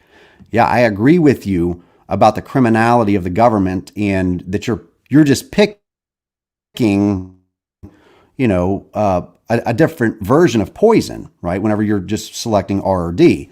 I would agree with that. So they need to hear the ideas. They need to do and have the opportunity that what we have to go up on a debate stage, present our ideas, how they're better than our opposition, and less of the character polarization, assassination that we have of individuals. Because a lot of the shit that's brought up in these campaigns are superfluous bullshit anyway. We don't really give a fuck, right? So it's all right. Somebody stepped out in their marriage. Whoopity fucking do. Okay, is he gonna sell secrets to China? That's what I want to know. You know what I mean? Right, so Cash, and so the American political landscape and how I want to bring this. Hold on, I want to bring this back to how our ever so slightly different fundamental views of humanity and the American people lead us to these divergent strategic analyses, perhaps. In that, what I have learned is that speaking to what you said earlier about people being ready for fundamental change. If you go to the American people and say, I'm going to tinker with the system, I'm going to make the elections fair. As opposed to, hey guys, I'm going to fundamentally alter it. You ready to step up? You ready to like really apply a solution as big as the problem here and get to the heart of the matter? What I have found is that inspires and motivates more people. Right. And I'm a big defender and promoter of Jo Jorgensen and her campaign and her performance. But the fact that she did, her votes were undercounted for sure. But was she robbed of victory? No. Did she make a breakout year happen for the Libertarian Party? No. And I think if you go into this political conversation accepting their premises, you miss out on the greater opportunity to reach people in their hearts and to address all of those nagging things that they're not capable of articulating, that they know to be true, that they might be afraid to say or stop and examine. If you go to them and say, we're going to make the elections fair. Oh, you're another bullshit politician. If you go to them and say, hey man, right, I know what you're feeling. I'm motivated because I see how this negatively impacts your life. I'm not going to bullshit you. I'm not going to sugarcoat anything. Right. I'm not going to accept the legitimacy of the crimes that have been committed against you to reduce your quality of life and limit your freedom. I'm not going to give any credibility to people who have wronged you. And I think that's a much better overall. I mean, I have a lot of reasons that I prefer that approach. But in policy and in messaging and in reaching hearts and minds, not two in the heart, one in the mind, as we said in rock, but just the really getting people to, like Henry David Thoreau, being radical means striking the root. And his quote that I love to repeat is, for every 1,000 striking at the branches of evil, there is only one striking the root. And if humanity is going to solve this government problem, we got to get past the branches pretty fucking quick here. Right. No, my sentiments would be the same. And that's part of the discussion that we were having. And I'd love to know your thoughts too, was that, I mean, this has the potential, based upon how the right responds to this, this has the potential to explode into a, is it safe to say that a political civil war could unfold over that? Do you think that the American people, those on the right and the left, I mean, what if Trump doesn't step out of office? What if they see this evidence and they go, we think that this is indisputable proof that it's been tampered with, and I'm not going to step down until it's rectified. The investigation plays out, then, of course, the left's going to see that as a political hold on the office itself. How does that play out for the rest of us in middle America? They're like, man, we just want some fucking common sense around here. Yeah, that's a great question. I think I got a concise answer to that, although I could, write a book on the subject, I think. the bigger dynamics that most people don't take into account in this are what we are capable of and how much we are connected just with modern technology that makes it harder for governments to make international war, but also makes civil war a lot less likely. Now, when you think about the Civil War in the United States, that was a real fucking war. Yeah, no dispute. I hear people talk about the polarization in the United States today and the street brawls with BLM and Antifa and Proud Boys as a civil war, and it's like, no, not even fucking close. Are you using this term metaphorically here? Like, and what we talk about and to call civil war today, not only in that example, but even in terms of what's possible today, historically would not be called a war. And I'm very optimistic that if it gets to that level of conflict, peaceful separation, or at least mostly peaceful separation, secession, California is already pretty ready to go. Most of us wouldn't miss them. Right. Texas, right, has a pretty strong independent streak. Illinois is ready to. Yeah, the Chicagoland versus the rest of the state dispute. That is also a great example where people are already looking at these things. And I think as just a part of the internet effect, a generation that was raised with the internet coming into power is going to go, I don't think we have to accept any of the premises or the lines drawn on a map by crimes of invasion and circumstance of history. No, we want to redraw the lines to serve our communities. Why not? You're gonna tell us, really, Grandpa? You're gonna tell me that we can't figure out how to redraw the lines on the map? That's too complicated. Right. You just have to keep doing things the way we've always been doing them because that's the way they've always been. Fuck that! No way. So in that sense, could a civil war happen? Yeah, but it's extremely unlikely because we're too smart, we're too connected, we're too capable. And the option of secession or dissolution is just, it's too easy.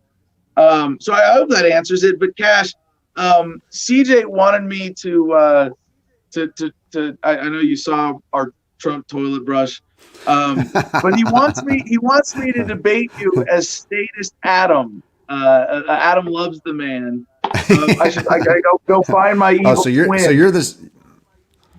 So you would be the state. And I'm going to be Adam. No. I'm Adam. I'm going to take your spot. Or I should say, my evil twin is Adam loves the man, and he would debate you. So you love from the statist perspective. Gotcha. So maybe let's see if there's some incentive to do that with makethemdebate.com. Dude, hey, yeah. So let me check this out real quick. I'm gonna pull it up.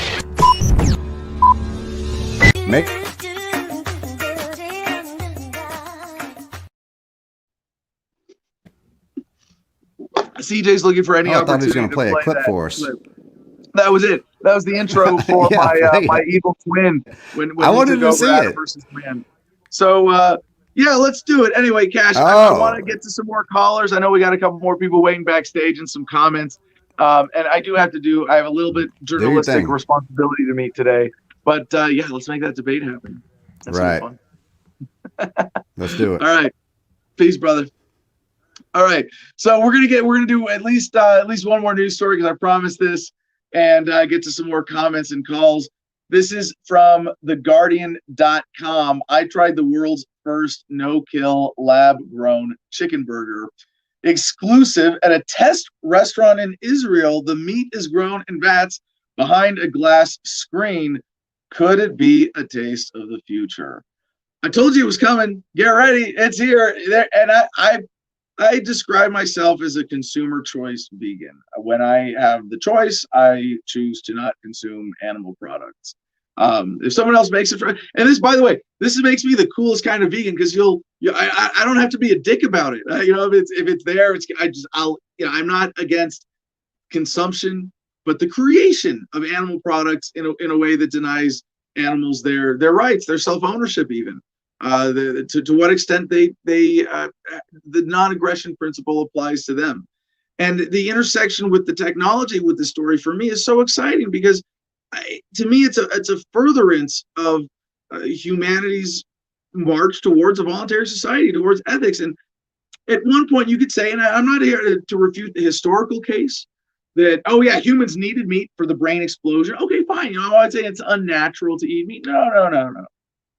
But at the point at which we could get all the nutrients that we get from meat without any killing of animals, it became a choice. And as soon as I recognized that, I chose to say, I will never kill an animal for my pleasure. Because that's what it is. At the point it's a choice, you're eating meat for the pleasure of it. Like, let's be honest about it. There are very few people who really have any kind of medical need or dietary need for meat specifically that cannot be met with a perfect vegetarian, at least, if not vegan diet already. But now that you can do this, I mean, what do you say about someone who kills animals for pleasure? Now you might say, no, I'm not going to condemn every meat eater because there's convenience, there's all sorts of other things that warp the incentives here. And I'm not strict about it. I'm more vegetarian when I travel. I'll inconvenience animals for my convenience. Okay, fine. That's my excuse. And we're all, I'm not trying to lord this over anybody. We all have our own standards, and I just want to call people to be more conscientious and have a higher standard of ethics. But at the point you go, oh yeah, I'm killing an animal for pleasure, or hiring someone to kill an animal. I'm paying someone to kill an animal for my pleasure. Yeah, I'd rather not do that. If I have the choice, I'd rather not do that.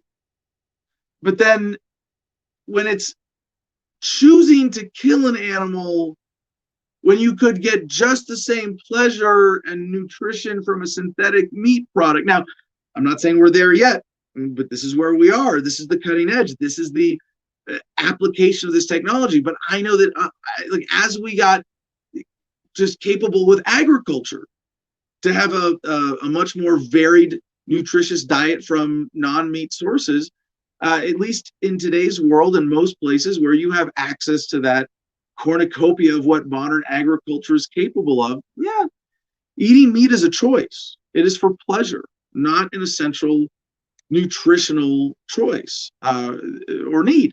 So eventually, we'll have 3D printed meat from the molecular level, or something that at least achieves that equivalent functionality, where you go, wait, you could get something that you can't tell the difference between it and real meat, and you're going to kill an animal to get what then? So anyway, here's where we are. A PhD in genetics might seem like an unusual requirement for the role of head chef. It makes more sense when the man running the kitchen is not just in charge of frying your chicken burger, he created the meat himself. And I'll just point out part of my approach to this is like, I support hunters.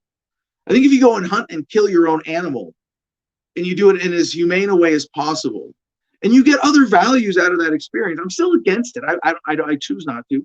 I have hunted, and I would to survive if I needed to. But it's still, to hunt and kill your own meat, or to even raise your own meat and to kill it, is a huge step more conscientious than just blindly eating factory farmed, pharmaceutical, hormone-filled meat at the grocery store. So the quote here is from Tomer Halevi. As he chops red onions, iceberg lettuce, and avocado, quote, "This burger takes something between 2 to 3 days to grow." He then proceeds to batter what appears to be a strip of raw chicken before dipping it in breadcrumbs. Halevi uses the word grow because chickens do not need to be slaughtered en masse to produce this type of meat. Cells taken from source chickens are cultured in a laboratory, creating potentially endless supplies of muscle and fat tissue. Some cells were removed from eggs, meaning the meat is from birds that were never even born. The result is the signature dish of a new venture in Israel, the chicken, the world's first cultured meat restaurant experience. Still close to the public owing to coronavirus restrictions, the eatery near Tel Aviv opened its doors to The Guardian for the first private visit by a journalist. Oh my gosh.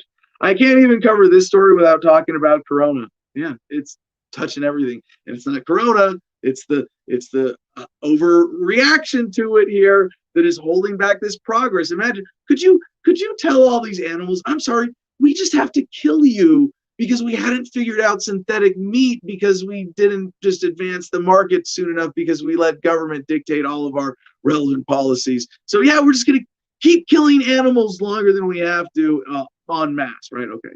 Now, I'm not saying that that's, you can actually do that calculus without a lot of subjective, interjection. But just one more measure of how this is holding people back. And this technology, I'm not trying to say that like this is it and we're there and this is we can all do this tomorrow. There might be a whole other level of technological development that we have to get to before it is practical for any kind of widespread adoption. But this is revolutionary. This is something that requires, as the article says, no antibiotics or drugs. You think about it for a second, yeah, no shit. If it's grown in a lab, you don't have an animal that can get sick. What we're going to have very soon here, and I mean, on a scale of years, maybe 5 to 10, is some widely available synthetic meat that is actually better than real meat. And I say in some ways we're already there. And I hate to admit, in the middle of all this, high-minded, conscious consumerism, my fast food fetish for Burger King's Beyond Burger, but yeah, the Beyond Meat, or I'm sorry, the Impossible Whopper. Yeah, Beyond is. Oh man, I'm going to embarrass myself with actually knowing more than I should about fast food in America. But no, at Burger King, it's the Impossible Whopper, and it's good. We are already at the point with veggie burgers that we can, and ground meat substitutes, at least. I don't think we don't have steak or whole meat stuff. Chicken, maybe we're there. But even with just the veggie substitutes already, we can produce a burger patty that's better than meat. Yeah, go try it. It's better texture, flavor, juicier, more consistent. I love it. And yeah, no animals were killed. But now synthetic meat, taking it to the next level. No excuses, right? So with this, they have a breaded patty deep fried in oil. It's not, oh, by the way, sweet brioche bun flavored by wasabi and chili mayonnaise with a side of sweet potato chips, man. I'm going to get so fat. But yeah, this is like this, and there might be issues with this. This might not be, the dream that it could be, but if not, it's a huge step in the right direction. Something I think we all have to look forward to in the coming years. So yeah, just to end with some quotes about the reception about this. Even if people were to reject it, cultured meat advocates say it could be used for other purposes. In the U.S., dogs and cats are estimated to eat around a quarter of all meat. Perhaps the biggest hurdle, however, is the yuck factor. Now, just to put that in perspective, if I take a cell out of a cow and I'm able to, in a lab, replicate that in a way that produces perfectly clean meat, versus I let that cow go out and get sick and get pumped with hormones and antibiotics and roll around in its own shit in a factory farm and go through a slaughterhouse, and all, which is yuckier? Really? Okay. For many, the idea of lab-grown flesh remains unenticing or even blasphemous. But as Severe says, we're not interfering, we're just doing it a different way. Ice made in a freezer is not interfering with God. It's using technology to do it more efficiently. And so humanity dances forward. All right, just a couple quick headlines. I'll get them out of the way so we can wrap up the show with some fun calls and comments. Government used Patriot Act to gather website visitor logs in 2019 from thehill.com. The federal government used the Patriot Act to collect website visit logs in 2019. The Office of the Director of National Intelligence revealed in letters made public Thursday, putting a renewed focus on surveillance authorities that lapsed earlier this year. Not really surprising to any of us. Fun headline from yahoo.com. I don't know, maybe it's not fun for the victims here. Feds say militia leader pointed rifle at officers in Kentucky. That's a crime, pointing a gun at someone who's innocent? Oh, geez, do I get to sue a bunch of cops then? The leader of a pro-gun group that stages armed protests against police violence has been charged with pointing a rifle at federal officers while in Kentucky for a demonstration. John F. Johnson, who calls himself Grandmaster J, is facing a federal charge of assaulting task force officers. A complaint filed in federal court in Louisville said Johnson pointed a rifle which had a flashlight mounted to it at officers who were on a roof in downtown Louisville on September 4. Yeah. Fucking snowflakes with badges. You flashed you flashed a flashlight at me, therefore it's assault. They're not even going with the brandishing. By the way, I do think brandishing can be a crime. If you point a weapon at someone, it does represent a threat, and in most contexts, that's not a word. Most contexts, that is a violation of someone's self-ownership to issue an unjustified threat. So yes, that could be, but that's not what they're talking about, and the standard here is ridiculous. I don't care to get into the story. Just another fun point that was shared, or fun story that was shared in the Producers Club today. ABC News. In race to cement legacy, Trump pushes dozens of midnight regulations. Nothing earth-shattering as of yet, but we will be following the story and coming back to it. Another story shared in the Producers Club that was a lot of fun. Michigan voter fraud hearing goes viral for alleged flatulence. Unruly witness. A hearing in Michigan on Wednesday regarding voter fraud in the presidential election went viral over alleged flatulence and testimony from an unruly witness. During the nearly 5-hour hearing before the Michigan State Legislature, President Trump's personal attorney, Rudy Giuliani, and other witnesses debunked claims of voter fraud and election misconduct. Now, I'm open to being proven wrong by the Trumpkins. Reported attempts of you to try to seek a pardon from the president. What was the last part? That last part is not. You're attempting to seek a pardon, so why is this not part of that? I will ask that he be disciplined for that. First of all, hold on. First of all, what he says is untrue. Second, that is a defamation of my professional character. Do you allow that? Do you allow that to happen in your legislature? As I said, reported. As I said, Representative, let's keep it limited to the germane issue here. Yeah, CJ couldn't let us go without playing that video clip. Thank you. But yeah, it does look like, so what I was saying, I'm open to be proven wrong. We've been surprised by the Trumpkins before, but it does look like the momentum is fading for Trump. That's all we'll say for now. But yes, definitely. So we'll be covering and examining again next week. Trump administration sues Facebook, alleges company discriminated against U.S. workers. This is from The Hill also, and this is kind of a minutia issue in hiring policy where they're going into Facebook and saying that you're favoring people with visas and green cards. Well, this is exactly what Trump would have said were his own business practices. He's just going to respond to the incentives. And this sort of, I don't know, I think this is kind of a knee-jerk pandering nationalism thing that kind of plays into the last story of, Trump, cementing his legacy, so to speak. And that's it for critical headlines for today. Let's get Jim back on here, checking some comments, and see if we have another caller. What's going on? Everybody enjoyed your topic about the food, about the Impossible Whopper and the veganism and the et cetera, et cetera. You hit a lot of good points. Somebody had a good question here. Joshua I don't know how to pronounce the N-A. What about fish? Is fish fit into the meat category? I would quote Kyle Kinane, who says, fish takes less effort to prepare than a potato. You got to grow a potato, harvest a potato, wash off a potato. The fish are washing themselves all off right now. You hungry now? Are you hungry now? It's like sushi. It's a wet vegetable. If that's how it tastes, you're supposed to eat it. No, I disagree with that. It's just a funny way of looking at it.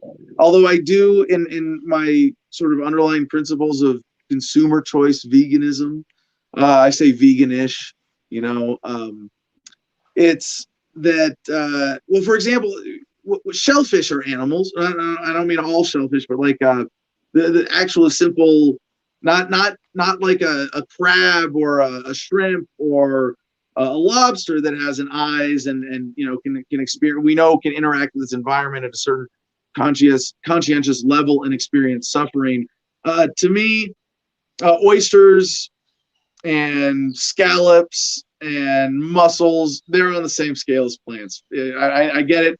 Biologically, they're animals, right? Or whatever they're classified as now more specifically. But the point for me is recognizing self-ownership, minimizing harm as a conscious consumer. So I you know, in that sense, fish are in the conscious category. They experience suffering and pain. And, you know, if you have to eat them to survive, yeah, do it. But if you don't, why choose to do it?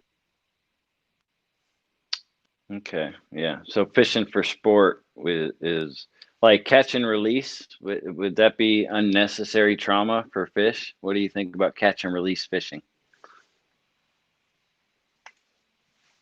I think that's a sort of mild enough interaction with nature that if you're really getting the whole fun pleasure out of it, that's reasonable. I'm not going to complain about fish being traumatized. I think that's pretty silly. Okay. All right. Fair enough. That's horrible. I wouldn't want to have a hook through my cheek and be dragged through anywhere, but you know, I get it. Craig Darty is waiting for the Jetsons food machine and my flying car. Where's all that stuff? It's 2020. We're supposed to have all that by now, I think. Yeah. Well, let's get 3D printed meat taken care of. There are, you know, I didn't even touch on this in that story, but there are so many other things that just I think it's not, I mean, I'm a thin libertarian, and that libertarianism is just the non-aggression principle, right? There are a lot of implications for that. There are a lot of things related to that, but it's very narrow in its definition. But then you examine also the motivations for it. I think a lot of what would motivate people to become a libertarian would motivate a lot of people to be conscious consumers in a whole host of other ways, and would lead us to celebrate the progress for human health that just nutritional awareness in general represents. But you know, the 3D printed meat might be like infused with, you know, all the perfect vitamins that the best organic meat is supposed to contain, and not be like our, you know, farm bred, tortured, hormone, pharmaceutical, antibiotic, all the other crap meat that most Americans eat today. Not just eating bad meat as opposed to quality meat that would be healthier, but also too much of it generally in our diet. And even if you accept, as I do, that, you know, that you can have a healthy, I'm not saying that meat is fundamentally unhealthy. You know, I'm not trying to make any, but the way we do it is, and that's going to change radically when commonly available 3D printed meat or whatever it is, synthetic meat is better, cheaper, more available than what we have today. It's going to really radically alter a lot of things for the better. That would be good. Empty Matter comes in with a throwback joke. He says, what's the cheapest type of meat? Deer balls. They're under $1. That's new to me. Is that a classic? Oh, yeah. Well, I've heard it before. I don't know how classic it is, I guess. But I like that one. It's a good one. Craig Darty shares your love for the Impossible Whopper, apparently. I've never tried one, so I'm not big on the regular Whopper either. But yeah. See, I'm a big fan of In-N-Out, and this is one of my vegetarian compromises. I go to In-N-Out and I get the grilled cheese sandwich. It's good. I love it, and I get the animal style fry. My meal, my big indulgent dairy meal at In-N-Out is grilled cheese sandwich, extra cheese, extra pickles, animal style fries with a squirt of ketchup and chopped up chilies on top. And I was hoping that we could somehow get that unofficially on the secret menu as freedom fries, but I don't know if that got any traction. And then you know, an extra large Neapolitan milkshake. But no, if In-N-Out got a veggie patty, I would be going to Burger King anymore. But I started actually as a little bit of deliberate conscious consumerism, or maybe just an excuse to go to Burger King when they were because they were the first. I think it was last year or the year before, major fast food chain to get a meat substitute burger that was good. There were a couple shitty ones out there that and actually Burger King had, what was it? There's a really shitty one. It was like just a bunch of vegetables mashed together. It was gross, like dry, and the flavor was weird. Tasted like it came out of the ground. It tasted like dirt, like vegetables. And then they got the Impossible Whopper, and I was like, yeah, I'm gonna eat here for a while. All right. Interesting. Comments? Okay, one more real quick. 1054 will hit you with a fun fact before I go. The generic word for fish in Korean is mulgogi, which translates to water meat. I love sushi. I gotta say, I grew up with sushi. I haven't eaten much in a long time.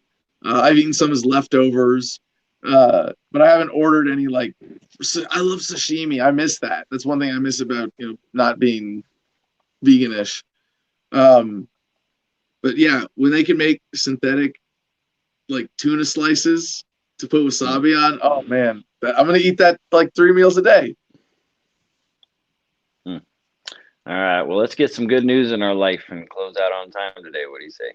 All right, how about that for a Friday? Good news in history on this day, December 4th, from goodnewsnetwork.org. 105 years ago today, Henry Ford launched a peace ship during World War I, sailing toward Europe to get the boys out of the trenches by Christmas. The auto manufacturer chartered the ocean liner Oscar II and invited prominent peace activists to join him, hoping to create enough publicity to prompt the belligerent nations to convene a peace conference and mediate an end to the Great War. An outbreak of influenza aboard the ship, mockery from the press, and infighting among the activists led him to abandon the mission once it reached Norway, but it forever cemented Ford's reputation as a supporter of underdog causes. He asserted that the peace ship's expedition was successful on the grounds that it stimulated discussions about peace, and the press, upon his return, mostly agreed. The New York Herald wrote, "We need more Fords, more peace talks, and less indifference to the greatest crime in the world's history." Too bad it didn't stop the next greatest crime in the world's history. Why do I have to be pessimistic every time in response to good news? No, that's not true. More good news on this date. On this day in 1619, 401 years ago today, 38 colonists from Berkeley Parish, England, disembarked in Virginia and gave thanks to God, which is considered by many to be the first Thanksgiving in the Americas. Although, there is a Native American counter narrative to that as well. On this day in 1881, the first edition of the LA Times was published. I don't know if that's good news. Propaganda outlet? All right. On this day in 1909, the Montreal Canadiens Ice Hockey Club, the oldest surviving pro hockey franchise in the world, was founded. Yeah, sport. Good news. On this day in 1945, the decision to join the United Nations was approved by the U.S. Senate, 65-7. Plenty of problematic things about the United Nations. I won't try to ignore that. But generally, I would say good things that it's a good thing that the global conversation developed in the way that it has compared to what it was before. And I think as a force tamping down the incentives to armed conflict, at least has been mostly good news. On this day in 1991, journalist Terry Anderson, the last American hostage in Lebanon, was released after 7 years of captivity. On this day in 1993, in Angola, a truce was finalized between the government and UNITA rebels. On this day in 2005, tens of thousands of people in Hong Kong protested for democracy, calling on the government to allow universal and equal suffrage. So, by the way, that is a story, what's going on in Hong Kong. We're going to have to come back to. Maybe someone in the Producers Club can give us a good update story to cover. But yeah, it's interesting that is being pointed out now after so much suppression of democracy in Hong Kong in this coronaphobia season. On this day in 2006, An adult giant squid is caught on video for the first time by Tsunemi Kubodera near the Ogasawara Islands, 1,000 kilometers or 620 miles for those of you still on the imperial system, south of Tokyo. And that's definitely good news to end the week on. Don't forget to support the show. If you didn't win one of our contests, I don't know who won today. Everybody who called in. If Cash is not a member of the Producers Club, congratulations, you are now. If you're not, go to adamversustheman.com. Check out the link to patreon.com/adamversustheman. $10 a month. You can buy your way in and get 15% off and free shipping on all the merchandise at the store at adamversustheman.com. You can also support the show by buying merch, whether you're Producers Club membership or not, and going to our affiliate cigarfederation.com, where promo code Adam10, ADAM10, all caps, gets you 10% off.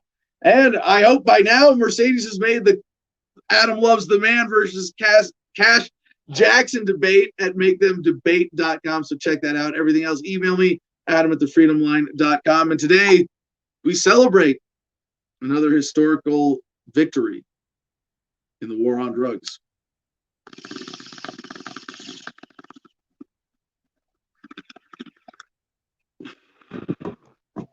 As the U.S. House of Representatives, that den of thieves, criminals, and degenerates finally has voted in favor of cannabis decriminalization. And with that, peace and love, y'all. Choose happiness and be excellent to each other.